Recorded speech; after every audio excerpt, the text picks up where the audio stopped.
MiniPod is a production of iHeart Radio in partnership with Reason Choice Media.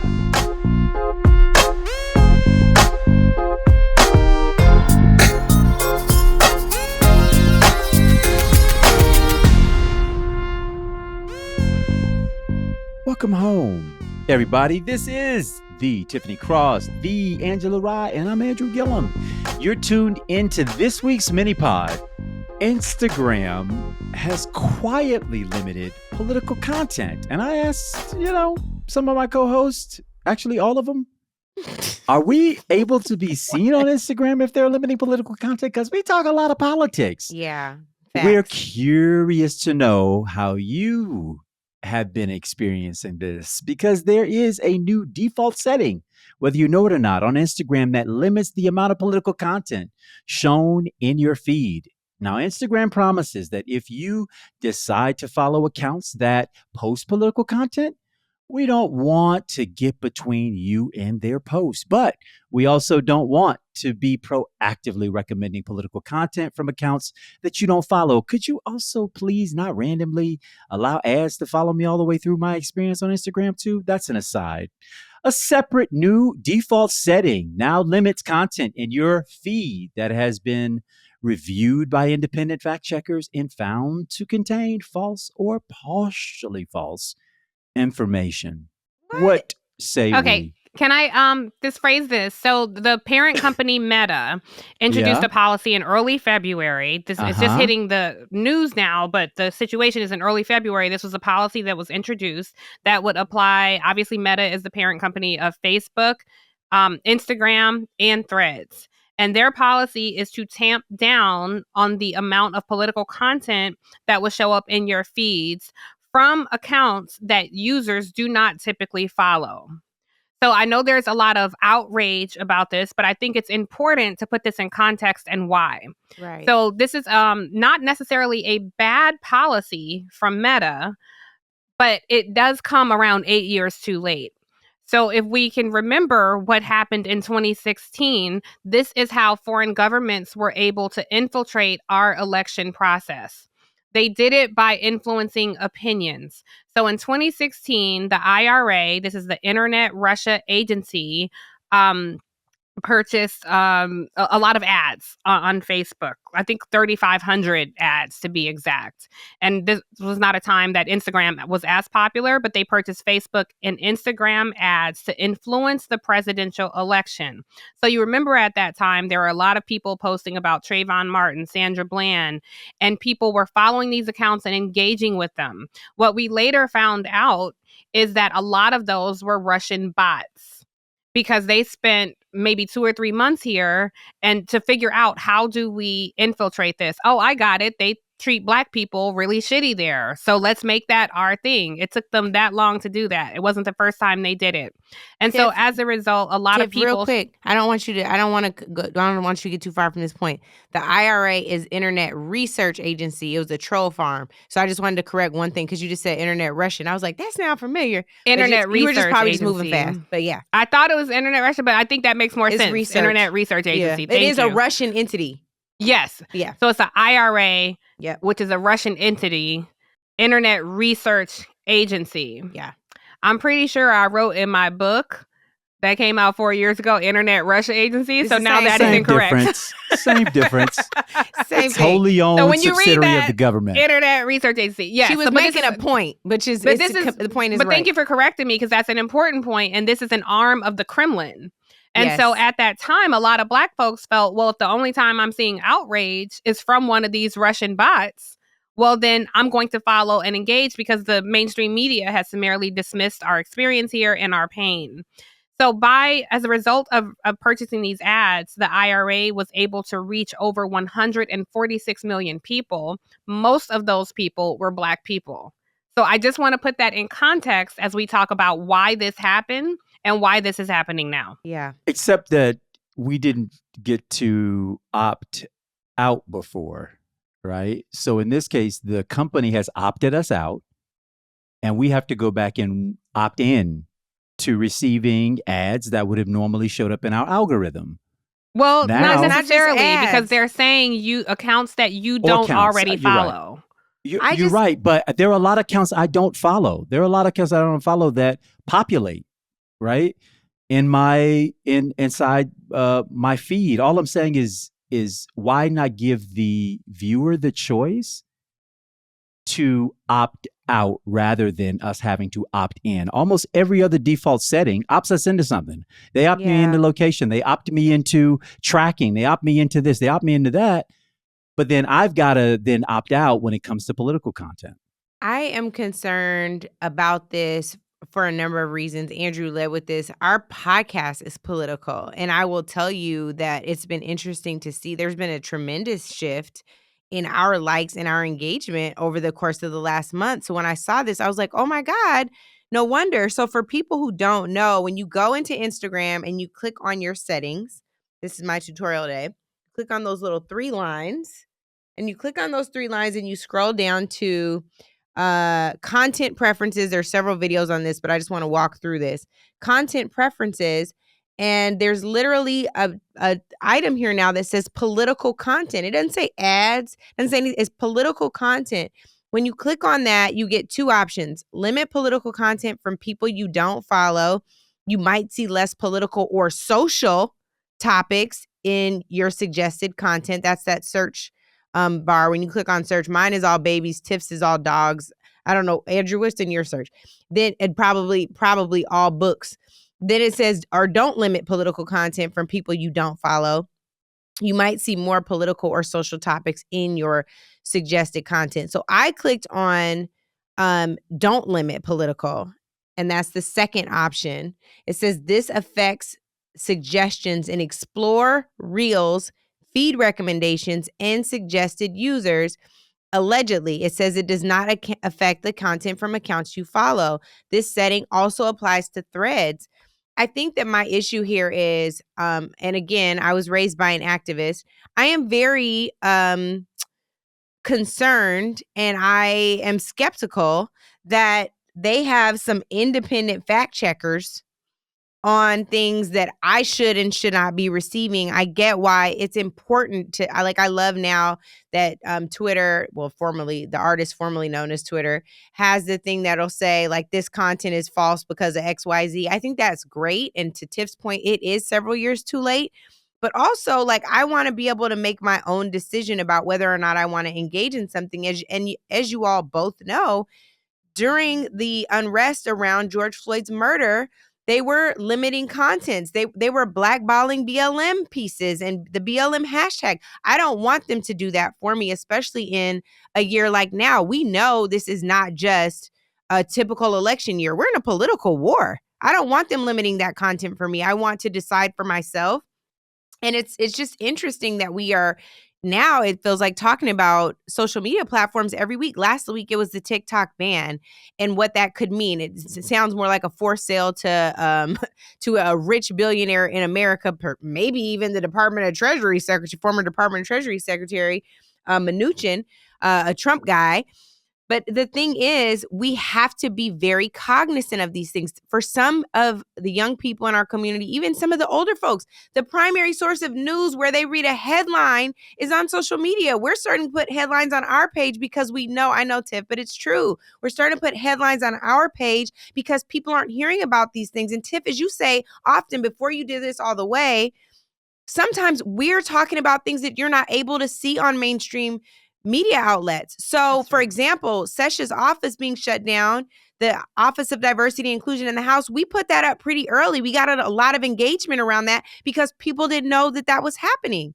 We have to figure out a way to reach people. And if we can't, because they're limiting the content because they decided that it wasn't factually accurate. What if they decided that our post wasn't accurate because the Republicans eventually or first talked about it in the rules package instead of when they defunded it, when the money was actually stripped from that office last week, or because it was a rebrand, it's not really the elimination of it.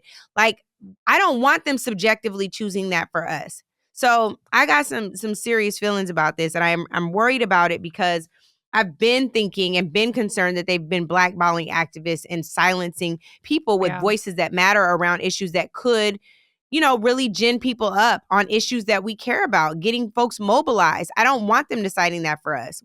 If they're like, well, this isn't really a voter suppression bill, it's a voter ID bill, don't decide that for me. Let me decide that. Yeah, or if we it's the decide that they algorithm. need to be regulated more intensely. How about Say that? that we were out here spewing that, which I am. I mean, I think that they have run away with the whole barn. Is that too political, and do I get devalued? And again, when you're talking about platforms like ours that are attempting to grow an audience, to introduce ourselves, we're only 12 episodes old, right? Yeah. I'm the pantheon of lifespans, and now we can't pierce anybody's curiosity with what it is that we have to say that likely happens to be showing up in their feed because they said a word or engaged in an action or liked another thing that might be similar to what we're talking about.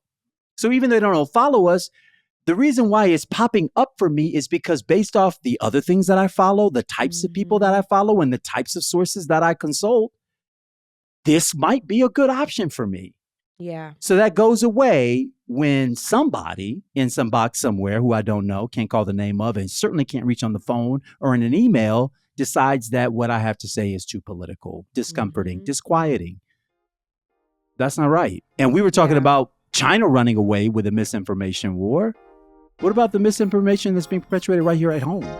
We have got to take a quick break, pay some bills, and we'll be right back. I hear both your points, and I think those are legitimate points because I've certainly seen a decrease in our engagement too. I don't know the solution here, but in 2016, if Russia were trying to, or we know that Russia was trying to infiltrate our election process, for sure they have company in 2024. I'd imagine Iran has a vested interest in how this election turns out. I'd imagine China most certainly has a vested interest in how this election turns out. Well, I think sure. Yeah, I think China and Iran. I don't think there's been any U.S. intel evidence that Israel has ever tried to. So I don't, and I don't know why they would interfere. I thought you said vested interest in. Sorry. And how it turns out. Yeah. I mean, though, people who would join Russia in trying to influence the outcome of the election. So I would say China, Iran, and who knows what other hostile governments in the United States. So I do think this does require some attention. I think social media can certainly not exacerbate, but put on under a microscope the political polarization that happens in the country. I don't think it introduces it, and I don't think it influences somebody to feel a way they don't already feel. Yeah. So I don't know the solution, but I can't say that they should just let it be a free for all.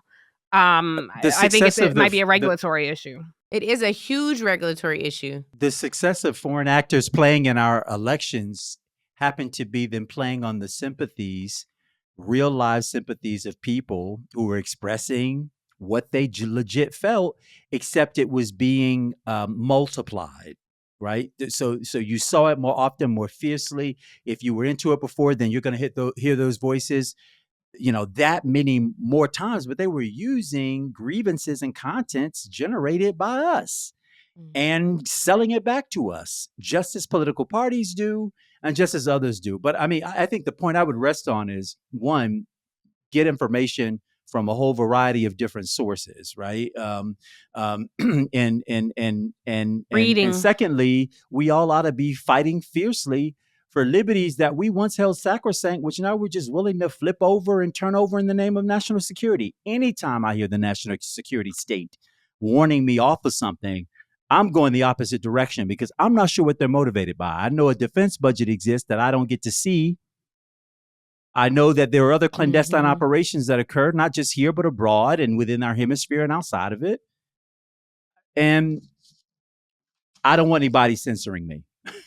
I don't want anybody censoring for me either. You know what I mean? Like, I'm not a child. I want to be able to have some independence in what I consume. I also think that what is scary to me is the number of folks, I'm just warning y'all, I'm about to completely contradict myself. But there are also some instances where people rely on some accounts that they really shouldn't. It really is not good information. It's not just political. It's information that's bad and not true about your health. It's information that's True. bad and not true about different herbs that you should consume or different foods that you can eat, and they turn into this or they do that. There was a whole piece the other day that I saw where this guy was trying to argue that you should not drink water as a human. You should get your water from other places because you don't stand on all fours to drink the water. That is not a limitation of political content, but it is limitation of bullshit. Can you please not have that on? It's outrageous. And the thing that I worry about now is young folks were kind of raised in this era where they weren't necessarily told that Wikipedia, for example, is not a primary source. You know, to Tiff's point, Google is not a research tool. Right. You have to still cite your. That's why I love that Tiff will haze somebody up about it. Like, what was your source, though? I'm glad that you looked it up. What was the source? Because you could have got that from booboodafood.com. We not here for booboodafood.com. Like, we not trying to amplify booboodafood.com. We don't want to cite statistics from booboodafood.com. And we definitely not trying to see that in our Instagram search. So Instagram, you want to do me a favor and limit some stuff? Look at the people that's touting this other stuff. I can figure out the politics. Maybe everybody can't, but leave me alone. Give me an exemption. Well, the reporting on this is according to AP, that 97% of the misinformation that they fact checked was targeted towards conservatives, which makes a lot of sense. It makes so much sense. Sure. They live in an alternative reality. Sure. When you think about some of the nonsense that they say. Wait, Tiff, what is it, Tiff? What is it? The nonsense. Tiff, spell nonsense. They spouts. I don't understand how I'm saying it wrong. Nonsense. Yeah, I mean, it just has a different affect. It has a different affect. What's the nun pieces that they wear? What's the headpiece they wear? Hobbit? Is it a hobbit? Yeah, give me one of those. I want one of those for this part of this segment. Nonsense. So, the nonsense. And our friend Albert says, I say everybody. We should use nonsense instead of nonsense, because if we use nonsense, maybe we come up smarter anyway. Yes. I don't know. It's nonsense and nonsense. Start checking. Anyway. Start filtering those horrible commercials and ads and shoes and all that stuff. And just read, young people, read. But don't read everything. Can we give them some sources? We need to give them some credible sources. That's fair. Primary books. Sources. Let's start with some books, because those are typically vetted. Well, those are, even if you're reading something that you disagree with, those are typically fact-checked and vetted through publishing houses. So I always recommend books. What about Bill O'Reilly's question books? Everything. Even Bill O'Reilly's book. The issue is that people are likely looking at these sources because they reinforce something they believe. I believe so. I don't know, because I don't know who his publisher is. But I think the point I'm making about reading books is you can question it. Question everything. Question what you read in the Times. Yeah. But getting something off social media is not engaging in any kind of reputable political discourse. And I can't tell you how many young people will come to me and say they want to do what I do, or what all of us do. And I always ask them, you want to be a journalist? Tell me about the papers you read every morning. And you can't cite me a single paper you read. You don't want to be a journalist. You want to be on TV. And that's something different. If you want to work on Capitol Hill, but you can't tell me who your member of Congress is, then it's hard to take you seriously. So I just would encourage young people to have some intellectual curiosity that extends beyond hashtag activism and Instagram, and read something. And question everything. One caveat is, even with the legitimate primary sources you read, there are writers who show up with various perspectives. Just very true. The thing they is lied that in my textbooks. That's why I was like, they didn't fact check some of this stuff. My textbooks had lies. We're talking into the ether on this whole fact check thing, because people are going to pursue the sources that reemphasize and legitimize what they already think. How do we get out of that, you guys?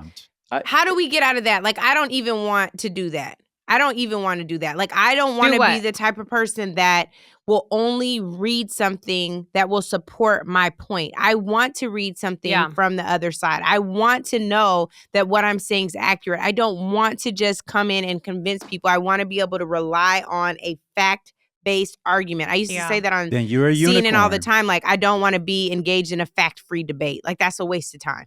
That's Yeah. a waste of That's time. where we are. That's where we are as a But you, society. but you I can don't do wanna that, stay there. Angela. No, but you can, and I think that you do. I think you do a good job of engaging opposition. But there are outlets. You know, there is the Washington Post and there's the Washington Times.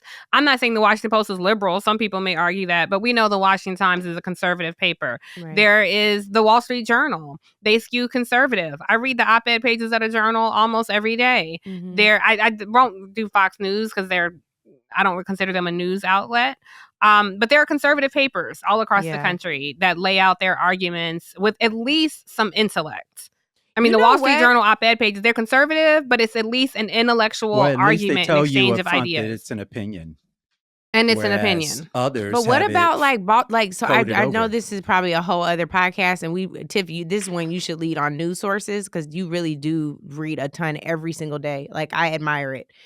The thing that's been driving me nuts, again, you guys know I'm in like this loop around Maryland. Like, that's all I read all weekend is like thousands of court transcript pages. Looking at, I had our professional development program do a deep dive on articles. The Baltimore Sun was engaged in a strategic hit job, like article after article after article. And I think some folks would think that the Baltimore Sun would be a neutral piece. Andrew, you experienced this as well Totally. in your trial with the Tallahassee Democrat. Like, there are some papers that don't just skew conservative, they also skew very racist. My dad was Yes. attacked in our hometown paper, 2 hometown papers for years. So it's like, you were trying to get You them ain't to got to be conservative to be racist. Well, right, we know but that. I'm saying you also could be both. And like, how Right. do we teach or train not even young people, but the older folks who've relied on them to read with that type of strategic eye as well? I think that shapes their worldview. Yeah. But there are liberal or I would say to the left of center outlets that I read and I'm very offended by. Yeah. We know there are, white liberal people That's true. who say racist things all the time. Right. So some of these newspapers fall in that category, but we're getting to a whole other pod. I was So just saying, Andrew, I I'm gonna want tell you. all this the- podcast. I want to hear it. I wanna Okay, hear well, from let's both do of y'all. another pod Okay. after this. All the more reason why we've got to be diligent in continuing to expand our listenership so that you can hear these wild, sometimes wacky, sometimes extremely relevant, oftentimes, topics that we get to dive into and discuss, most of them at your request. So be sure to download, subscribe, please review. That's how we get to be put higher in the algorithm and be exposed to more people so that more people can be exposed to our truths, our reality, what we consider to be news. Thanks again for listening to us. This has been another mini pod that wasn't so mini, but we thank you for joining us anyway. Welcome home, y'all. Native Land Pod is a production of iHeartRadio in partnership with Reasoned Choice Media. For more podcasts from iHeartRadio, visit the iHeartRadio app, Apple Podcasts, or wherever you listen to your favorite shows.